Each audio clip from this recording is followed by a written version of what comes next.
Alrighty, it is May 11th, 2026, and the landscape lights have not yet come on yet, but this is old citronella torch fuel from about 5 years ago that's kind of losing its citronella smell because it's just so old. So I'm going to use it all up.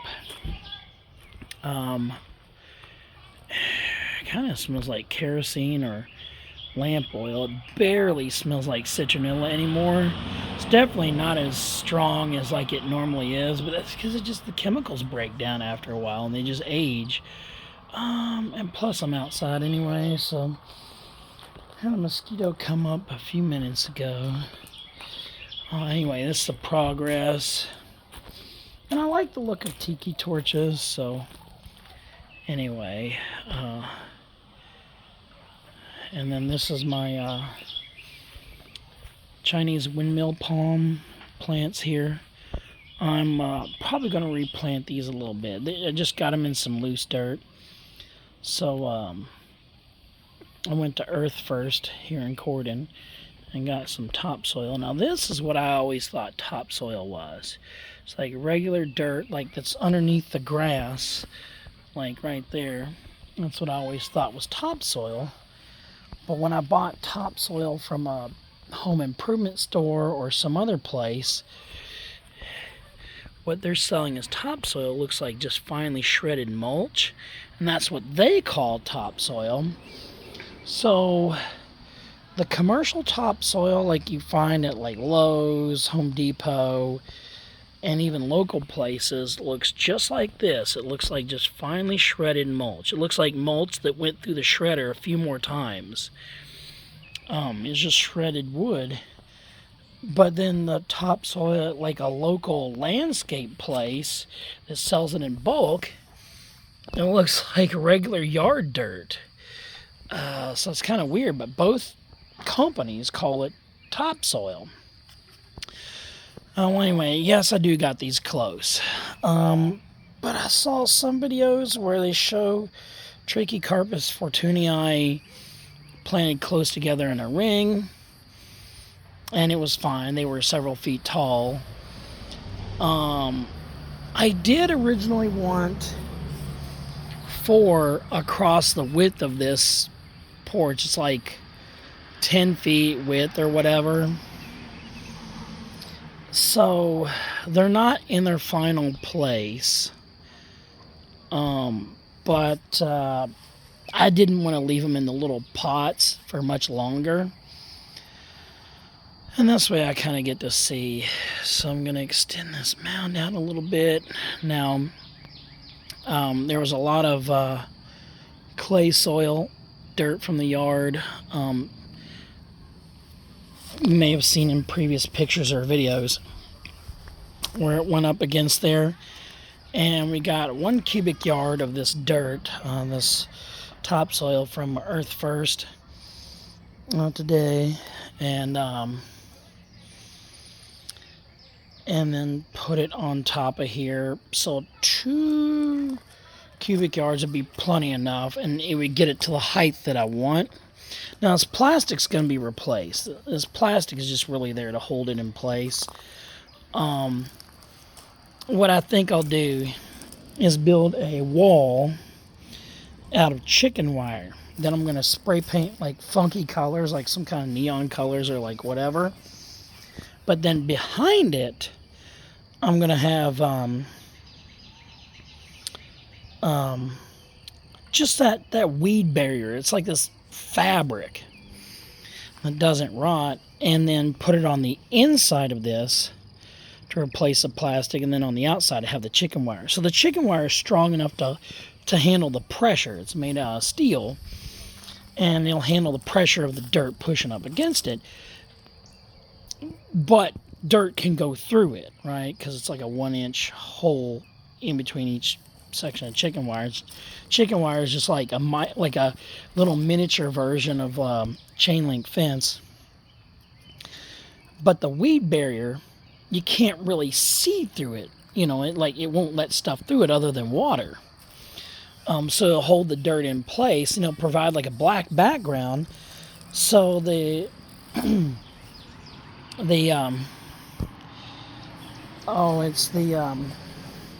chicken wire is going to be in front of it to handle the pressure pushing out, and so it's going to be a two-part system. But that chicken wire is not all that expensive to obtain, and with a chicken wire you can spray paint it like neon colors, and then it'll be up against that black background of the weed barrier, and it'll kind of look neat. It'll kind of look like neon spray painted multicolor, whatever I do. Chain link fence up against a black background. It could be kind of neat, especially if you had like blue lights or black lights or whatever shining actually up against it in front of it, like for landscape lights. Man, it can kind of look neat, really. Like if you get a blue LED or a violet LED shining up against it, it'll make that stuff glow. Plus, it'll be supplemental light for plants, because the chlorophyll, the type of chlorophyll you see in these plants, is very receptive to blue light. So it'll provide more nourishing light at nighttime. But also, it can be neat. But then again, I'm going to landscape these with the same lights that I got over here. So these landscape lights that will come on shortly. So I got 4 more of these here. So what I did here to illuminate these windmill palm trees right there, I'm going to do that back here at this section. And then at the bottom of this embankment here, I'm going to put the lights, and they're going to shine up. And now, I mean, I could do retainer wall block, but that's going to cost more to do retainer wall block around there. This had to be forward facing, and so a lot of the budget was spent on this here, and this is kind of pricey, but it looks good, and I don't know if I want to do this again. I mean, there's nothing wrong with this. I mean, it looks good, functions good, and all that, but these can be pushed out due to pressure from the dirt, so that's why I'm not going to use them here on the back porch. I think I got a different idea, which will be cheaper, but also it'll be more effective. Because the amount of retainer wall block that would be needed, plus you really have to cement these things to hold them in place. I just don't know if I want to do that. So I'm going to try the chain link fence, or, well, yeah, it's going to look kind of like chain link fence, but it's going to be chicken wire.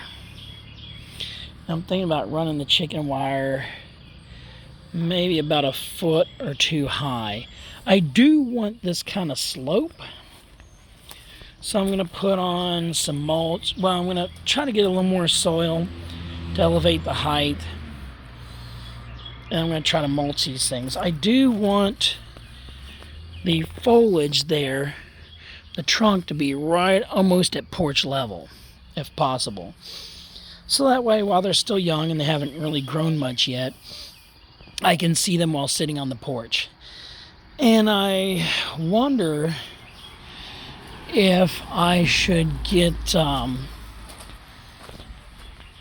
you see these portulaca flowers. My mom started getting these when I was a kid, and they look fake.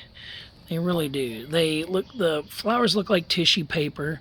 The vines look like they're made of rubber, and they're a type of succulent, and they look artificial, but they're 100% real.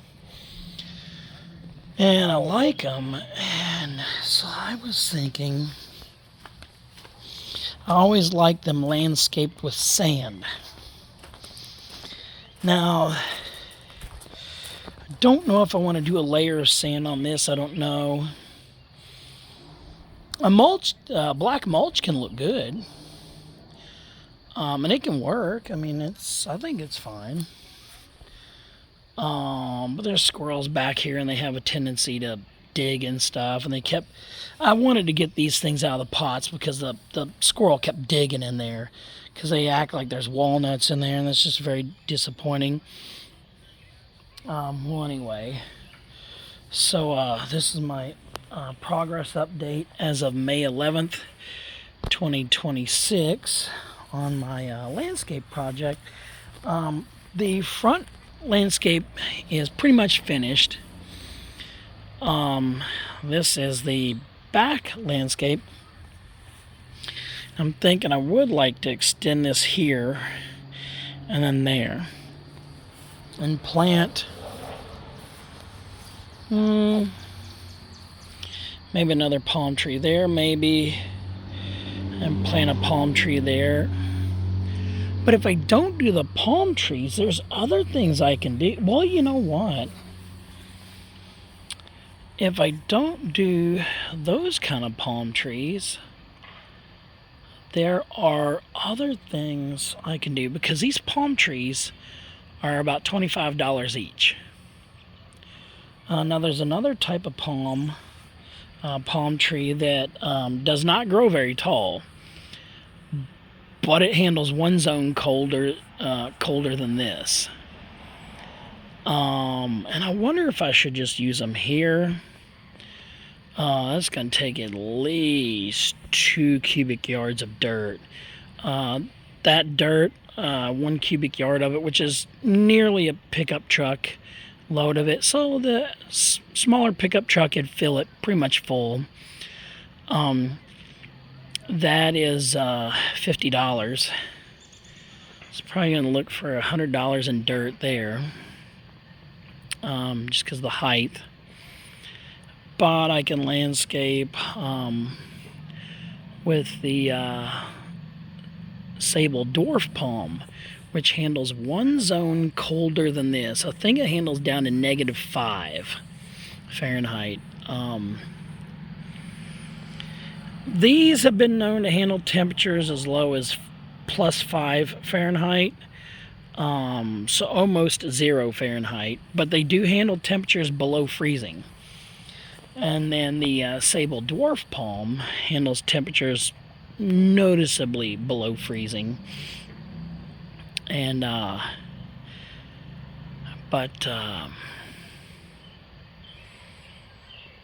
yeah, so I'm just kind of trying to decide how I want to landscape this. I still got to see where I can purchase sable dwarf palm trees at. There is a well, the sable dwarf palms get no taller than 6 feet tall. So the highest they get is 2 meters in height, but they're typically about 1 meter tall, which is about 3 foot tall. This landscape is pretty much finished here. But I would like to put a fountain in there made from glass blocks. You can imagine like a 3-tiered cake, 3, square-shaped, and 3 levels to it, and then illuminate the glass blocks. So maybe have a fountain there, or some type of something in the center of there. I mean, it could be a sculpture or like whatever. Now,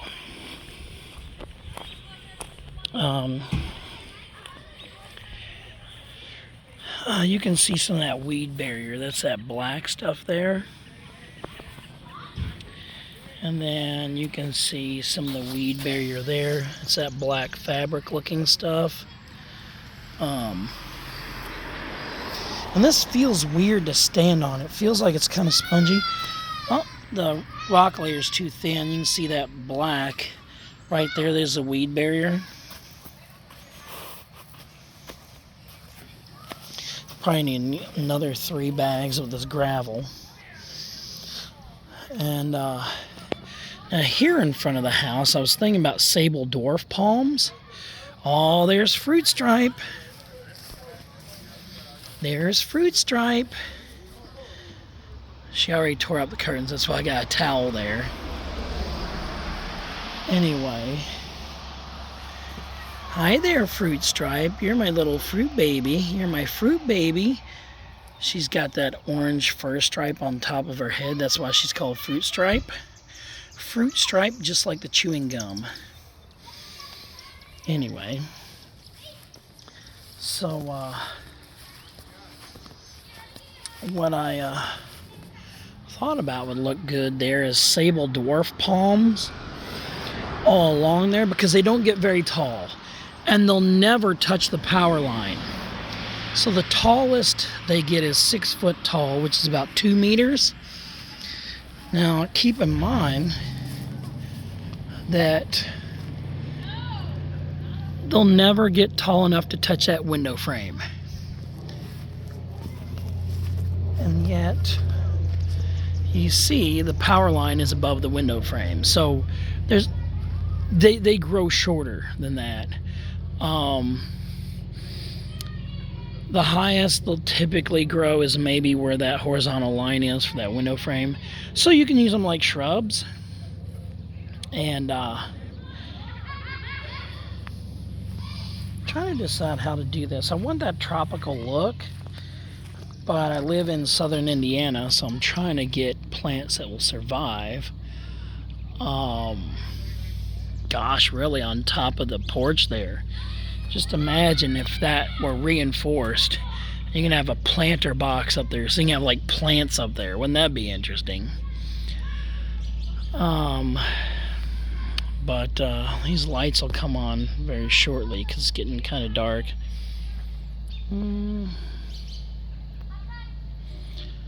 Oh, there's 2 colors that are too close. That's a discrepancy in the pattern right there. So there is 2 red blocks horizontally where there should have been gray blocks.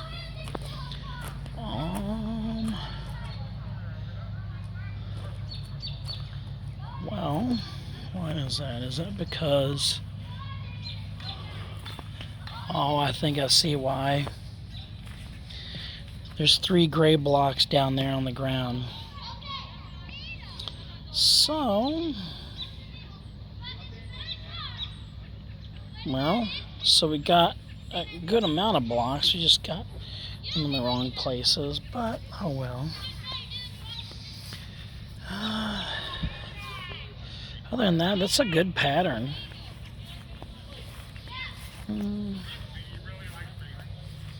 Yeah, I like this. Gives that nice tropical look.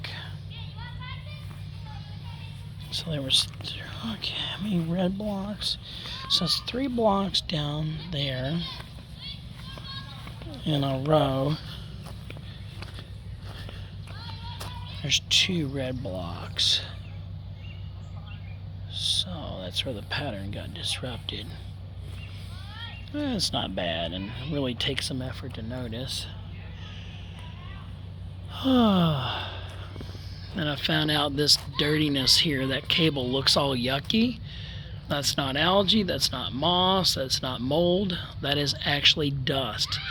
Just like a fan motor, because it comes off just as easy. That cable has electricity going through it, and it's collecting dust just like an electric motor does. It does not get rained on. It just collects dirt and dust. You can see it kind of gets gross there. So, should have wire loomed that thing. Because you look out here,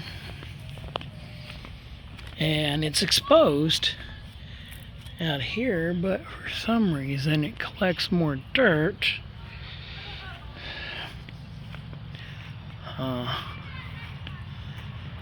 But anyway, so there's the tiki torches. It's a work in progress for me to have my vacation here. I don't actually take vacations away from work, hardly ever. It's been 4 years since I have. And I got me a chair I can sit in. I got a nice umbrella I can put over here on a tripod. Or I got the screw base. I can put the palm tree, the umbrella somewhere else. Eventually I want to make this all porch in there, cover up that grass with having a deck. Extend the deck, but that's future plans. And man,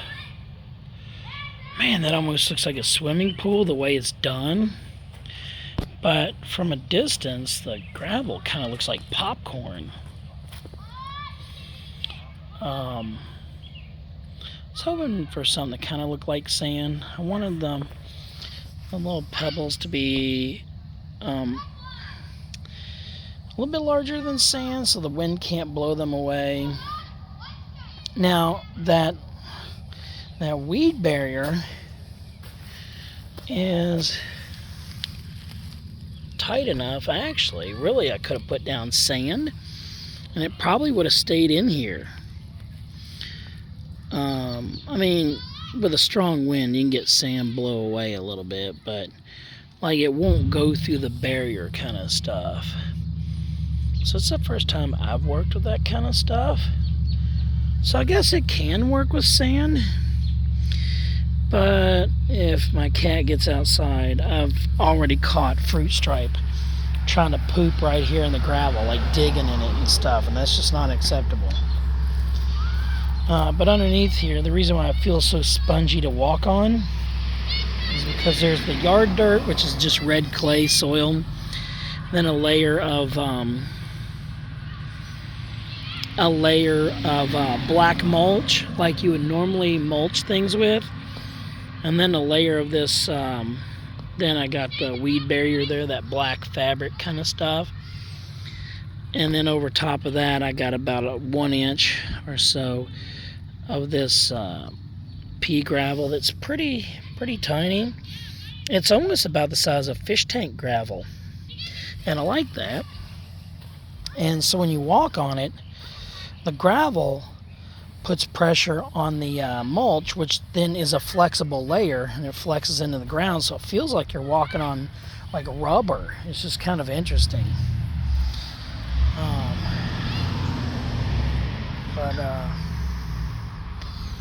Eventually I'll change this landscape kind of stuff too. Here comes my loud neighbor that has to let their vehicle idle for like 15 minutes with the loud exhaust. And I'm trying to see if I'm lucky enough for the lights to come on, because it is about that time of the evening. There they go.